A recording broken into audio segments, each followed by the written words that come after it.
jaminan pinjaman yang kita beri personal guarantee is about 2 juta. So tu semua untuk dapatkan pinjaman. Experience, they have families to feed as well. So what did they say? Can I answer this? Yeah, sure. Firstly, Avinish, I think you could have texted me and asked me as well on my side of the version. I mean, you didn't ask any questions.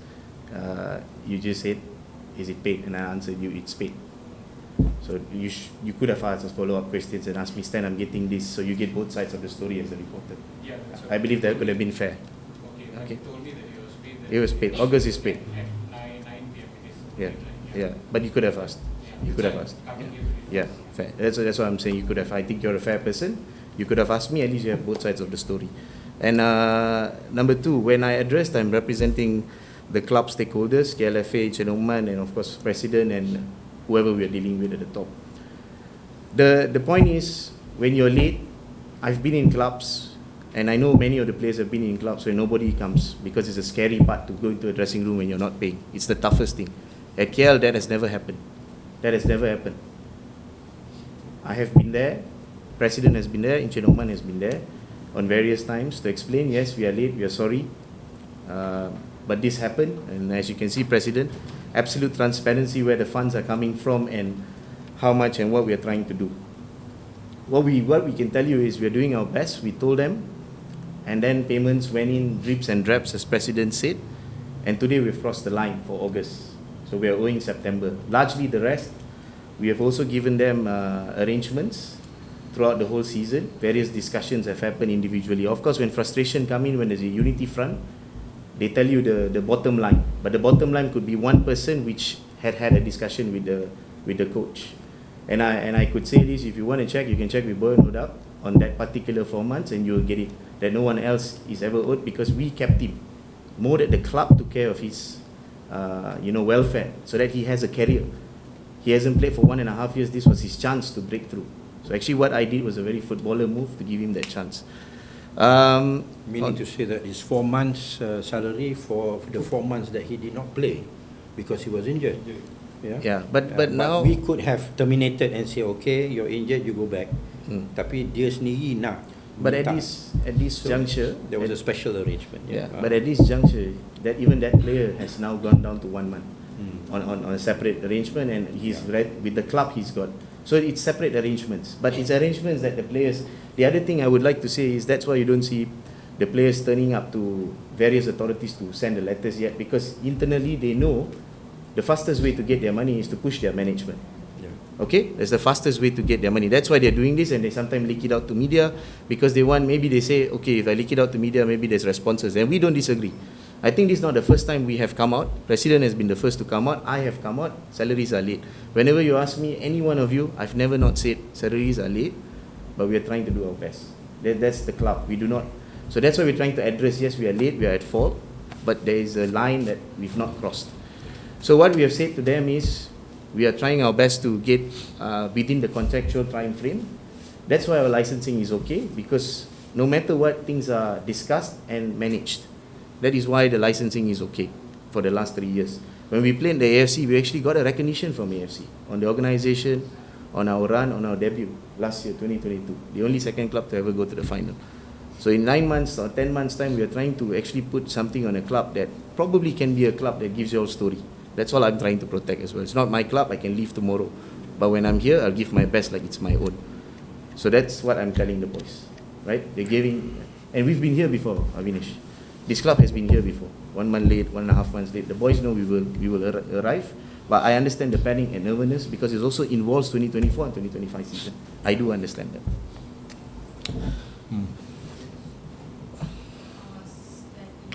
Yeah. Before that, there was one question which was not answered. Why did Rinani leave? Oh, that's for you, maybe. Oh, that's me. Okay. KLFA shareholders. Oh, that's KLCT shareholder, not KLFA. The one who sold the shares to KLFA. Okay. Yalah, dia sign dengan kita tapi dia pegang saham KLCT. Dia bukan ada kena mengena dengan KLFA. They are our partners. But the reason why they left is because it's very demanding. financially. A lot going out, nothing coming in. So they were hoping also that we could get the stadium, that we could get some other businesses, to adalah income daripada apa ni, and it's not like what mungkin apa yang diorang jangka. So diorang pun ada masalah. Akhirnya they had some internal problems as well in their business area, and that's why they said that they can't be handling us and the financial demands of this football punya industry, and at the same time address their own internal problems lah. So they wrote us a letter saying that they had made a decision to basically just reduce daripada the 51% originally that they wanted to hold to only 10%. And at that point in time, what they had paid was 2.8 million. 1 million was for the purchase of the shares, because the balance supposed to be macam every year pay $1 million for the shares, $1 million for the shares, but every month come up with 51% of the operating cost lah. So that was our arrangement with them. Tapi dia hanya dapat come up for 51% of the operating cost for 3 months, which is 1.8 million, 600,000 per month, which is 51%, and 1 million for the shares, so that's equivalent to 10%. So dia kata sekarang ni we just hold that 10%. The operating cost pun dia tak bayar dah. So we convert the 1.8 million yang dia dah bayar tu for the operating cost as 10% punya operating cost for the months, for now and until the future lah, pasal dia pegang 10% kan. So that's the situation lah. So the financial demands are very KLFA. So very good question. Usually when that happens, usually the club is in trouble, absolute trouble. Not like this, even worse. I think that's what you guys were concerned. But because KLFA ran to the responsibility of taking back the 90% and acting as the majority shareholder again, that's why we are having some issues, but not as how bad it was supposed to be. So that is also good to address, because that's what maybe the boys are also panicking about. Yeah. But what President has done and Encik Uthman has done and I've done, we've taken responsibility immediately, because we love this club. As simple as that. We're not going to let a corporate problem let this club just go down and going to start the blame game. No, we've taken responsibility. We are here because we've taken responsibility to ensure and give assurance. What Stanley says about corporate entities not taking interest in the local football industry is of course very, very disappointing lah. Sebenarnya kita tak expect as much from them. Kalau they don't want to take up the shares, at least they come every year and give us sponsorship pun okay. We can run their names on our jerseys, on the billboards, on the LED screens, whatever. Kalau you tak nak ambil big responsibility lah, kalau become shareholder 50% or 60%, you every month you have to come up with almost $1 million, and then you have to buy the shares lagi, then you every month pun you kena tanggung lagi. Mungkin that's too much. You may be willing to do it in Cardiff City or whatever, because mungkin there are tax exemptions and so on and so forth. I don't know what makes, and of course that side, the football business is much more lucrative. Tetapi kat sini kalau tak nak ambil saham, tak nak ambil direct interest sekalipun, KL based industries, KL based businesses, KL based entities just assist us to by giving sponsorship every year, and we'll be able to meet our objectives, and we make KL City team that KL can be really proud of lah. Okay, just now you were mentioning about the 2024 season, how it starts in April. So going through the situation that you guys are going through right now with the financial decline and everything like that, how are your plans to sustain said season? Because technically you're going to a 4-month pre-season without games and such. It's basically like, sorry if I'm being rash, but it's like free money for the players, because they're not entering any competitions before then. So do you have any particular plans, or do you have any plans to kind of like just make tweaks to their contracts and such? Because like you said, players are concerned, because their main concern will be, are we not going or how do you address this concern? Yeah. But before that, you the word decline tu tak ada, tak betul. We're going through a decline. It's not a decline. No decline here. In fact, we are hoping for it to be get some positive developments to help us on the financial front lah. Yeah. Okay. So this is where I think you're between a rock and a hard place. Okay, when you are administrator, you sign the contract because you want to make the players happy. You got about 3 months of vacuum of zero collection of matches. There's no entertainment value. How to go and talk to sponsors, you got no matches. Most of the time, how we get our funds on a month-to-month is when we have our big matches. We go and convince them. Sometimes they get on our jersey, sometimes they get on our LED boards, but there's assets to play with. When you got that vacuum, then any club who's signing that 2-3 months has to have a money tree somewhere. Have to be. I mean, let's be realistic here. Where's the money going to come from? Right? We don't address this, then we run into a January 2024 right up to a May 2025. Never before I think we've had that long of a contract. So of course, as clubs, we are thinking, how do we, as it is a 12-month contract is already tough. Imagine a 15-month contract, and on top of that now you got a 2 months to address. So we got about 17 months to figure out. It's a 2-season contract in 1 year, in 1 season, usually. So of course I've had this discussion with Encik Nokman and YB, and we're still, obviously that's where as the President said, we're looking at a very solid partner, so that we don't go into a space where, you know, we're making our players frustrated even before they start the season. Because players and coaches will look at, I should be deserving my full salary. Someone up there made a decision, clubs making the decision, that's how players will think. So the clubs at the end will have to sit down with the player and negotiate a contract. Any of you want to be in that shoes, dealing with 35 professional players who's negotiating their rice bowl? It's not an easy place to be. It's not an easy place, you know, because what I want to do if I had the money or why we had the money, pay, because then we look good here. We can sit here and look good. So it's a very good question. We're figuring out where the money tree is, if you ask me. I hope YB got one, inshallah. And we could, but we don't have an answer to that. When there is no entertainment value, 2 to 3 months vacuum, it's the toughest thing. Yeah. If you don't mind sharing, you mentioned that you are speaking to 2 partners. Are they based in KL or are they overseas? Like, how is the negotiations going in terms of that? You know, is there a timeline for it? So one of them, maybe if I may, one of them is meeting us this week, the coming week, and they want to put a timeline to it. We're looking at November 30th. By November 30th, we'll have, the other one doesn't have a timeline, but we hopefully want to conclude by 31st December. So there's 2 parties that are talking. One is talking to YB. One, I think, will be meeting us next week to finalize certain timelines. Bercakap pasal partner yang sedang nak diunding itu, macam mana dia orang punya pemahaman tentang bola sepak dekat dengan industri dan sebagainya. So satu, bila saya jumpa, YB jumpa, Encik Nokman jumpa, kita tak pernah jual apa-apa. Kita cakap masuk ni pastikan ada duit kat tepi untuk buang. Itu reality. Kalau tak ada, jangan datang. So we don't sell anything, because selling anything doesn't work.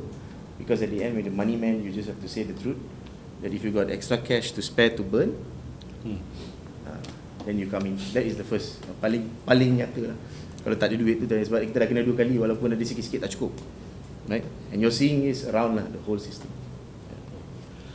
At the same time, kita sedang berbincang dengan pihak DBKL dan pihak PMO lah, ya, oleh kerana kita tak ada menteri wilayah.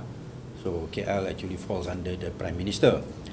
So ini yang menjadi masalah bagi kita, nak cerita pada Prime Minister masalah bola dalam keadaan dia tengah menangani masalah-masalah negara yang jauh lebih besar.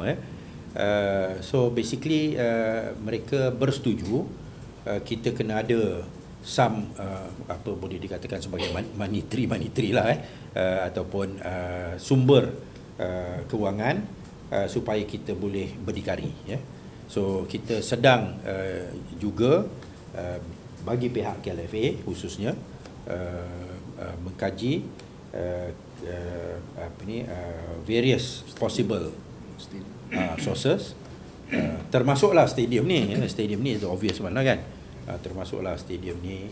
Ada mungkin bisnes-bisnes yang lain yang boleh sandarkan kepada KLFA supaya pendapatan KLFA itu boleh menanggung kos bukan sahaja kelab tetapi KLFA itu sendiri. Of course kalau kita ada partner for KL City, maknanya kos KLFA itu akan dikurangkan. Kalau kita pegang 30%, we only bear 30% of the cost for the club. Kalau kita pegang 50%, 50%. Sekarang ni kita pegang 90%, ya. So of course very high. So kita menganggap bahawa business opportunities yang boleh kita dapat daripada pihak wilayah ataupun di BKL itu memang ada potensi. Dan kita akan usahakan supaya kita akan dapat sumber kewangan itulah, ya. Pada masa yang sama yang cari partner tu adalah sangat penting. That will slice off 80% of our overheads, yeah, that because so itulah kaedahnya. Pasal di BKL dia kata dia tak boleh nak tanggung kita ni buat untuk selama-lamanya. Saya kata kenapa? Tapi dia kata pasal kami ni local council, we're not state government, we're not business entity. Kalau kita tengok macam dekat Selangor tu, dia ada MBI, dia ada PKNS, ya, dia ada state government, dia ada state GLCs. KL tak ada. So sekarang ni only di BKL. Kalau nak kata di BKL yang tanggung ni macam MBSA tanggung. Mana MBSA tanggung tim Selangor? Ya, so dulu mungkin PJ City ada lah, kan, MBPJ, tapi sekarang ni PJ City mana tak ada. So KL is the only club yang berfungsi tanpa adanya state government, and we are dependent on the local authority, the PBT, pihak berkuasa tempatan di BKL. So di BKL pun kata this is for now, walaupun sejarahnya pasukan Kuala Lumpur ni daripada di BKL bila time arwah Tan Sri alias Umar, but the current situation tak begitu. Dia tak nak begitu. Dia nak supaya kita berdikari. So kita nak cari bisnes yang boleh menghasilkan, bukan kita nak keuntungan, kita nak menghasilkan 1 juta lebih sebulan. Ada ke bisnes itu? So this is the challenge that we have to face.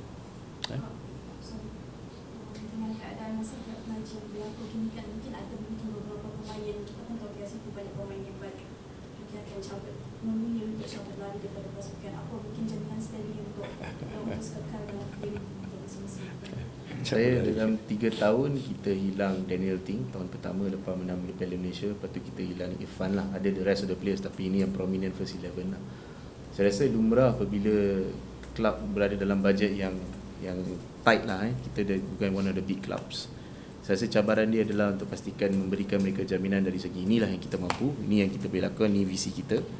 Tetapi jika when they start to play with counter offers, biasanya kita tak masuk lah dalam permainan tu, tak mampu, we don't have the backing. So biasanya itu sebab saya cakap saya sangat berharga. I have gratitude towards the dressing room because for 3 years, despite all our struggles, they are here, and that's how we achieved it. So it depends. Maybe I don't know. Maybe after this discussion with the new potential shareholders yang nak masuk dalam club, maybe we are financially a bit more viable. That can happen in football, because I think at the moment what we are looking at 2024, from what I gather from the environment, is that everyone is going to go into a lean budget. It's not just a KL City issue. It's everyone's going. So I think the players are all looking at every option they can. For us, President's always given a direction of where do we go. He tells me, this is our budget, play within this limit. If you're going to lose, example, Daniel Ting, Irfan Zakaria, we couldn't pay. It's as simple as that. We can't. So we have to ukur baju di badan sendirilah. That's the best I can say. Boleh kongsi sikit tak antara aset yang ideal lagi? Tak boleh. Macam Adalah. Ajak dia masuk KLFA meeting lah. Ni rahsia, tak boleh. Adalah, ada tanah sikit, ada bangunan sikit. Enough lah, insyaAllah. we want to monetize some of these assets. KL terkait dengan isu gaji, jadi semua akan lawan dengan karan isi untuk final denda PBT kan. So macam mana moral daripada segi pemain tu? Contoh saya bagi masa isu ni tak keluar kan, 2021 pun Piala Malaysia masa kita masuk kita hutang sama macam masa kita menang dengan JDT. Apa yang saya kata dengan player, go and play, kita tried, we found the bonus yang agak lumayan, dan juga kita dapatkan gaji mereka tersempur-sempur pun dapat. Tapi itu karakter player baik, sebab dia bila masuk kancah ni, saya bekas pemain bola sepak. Kalau tanya saya hari ni ada duit tak ada duit pun, main bola ni bukan bagi saya benda yang pasal that part, yang tu professional punya part. Tapi saya suka main bola, so saya rasa player kita sama. Dia masuk padang ni dia suka sebab you're playing football. Dah mesti menang. Dia bukan kerja kat kilang. Dia bukan kerja benda yang buat just for the money. Main bola ni ada benda lain. Bila you main elok, you akan dapat mungkin kontrak yang lebih baik tahun depan. Kalau tak suka kat sini boleh pergi tempat lain. Kalau dia ada visi yang jauh, ada 2-3 kelab yang sangat besar kat Malaysia, as you know, mungkin itu target dia orang. So banyak benda yang dia boleh buat untuk diri dia dalam 90 minit. Dan yang paling penting dia dapat assurance daripada kita, gaji mereka selamat. Right? And then kita pun terpalit dengan 1 bulan lah. Sekarang you dapat tahu, bukan yang itulah, largely lah. Dia dari segi players ni pun dia orang tahu bahawa kalau dia orang pergi kepada kelab yang lain, kemungkinan dia orang duduk on the reserve bench. They don't get the same playing time as they get in KL, yeah? So walaupun mungkin gaji dia kurang, tetapi dia dapat zahirkan kemampuan dia, dan dia dapat dipilih untuk bermain bagi negara.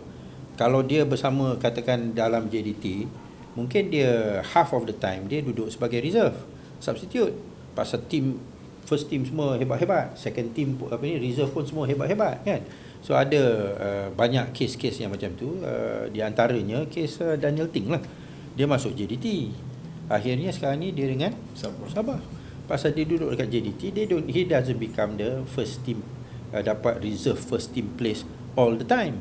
Yeah? So bagi orang yang memikirkan tentang dia punya career dan masa depan career, bukan sekadar memikirkan duit, dia kata I better be in the team yang akan letakkan saya sebagai first team every time.